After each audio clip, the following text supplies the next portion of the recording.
Hello everyone, let's discuss about bruxism, that is grinding of teeth.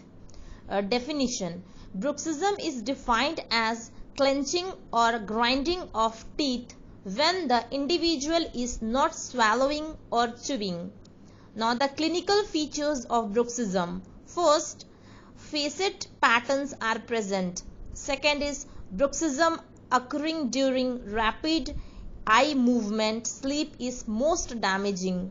Third is chronic bruxism may lead to sensitive worn out, decayed, fractured, loose or missing teeth. Fourth is long-term bruxers experience jaw tenderness, jaw pain, fatigue of facial muscles, headache, neck ache, ear ache, and hearing loss.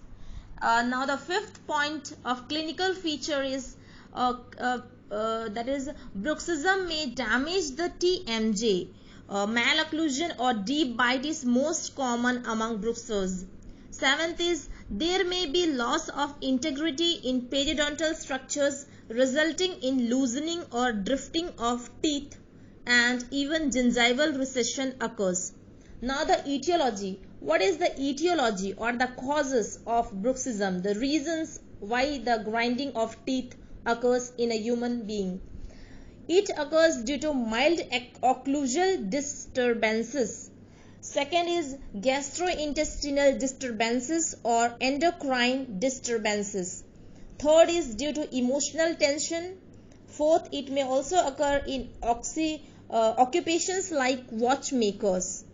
Now the management or the treatment of bruxism. First is maxillary stabilization appliance is advised, which is most effective means of treatment bruxism. Second is drugs like anti-anxiety, muscle relaxants are also given. Thank you.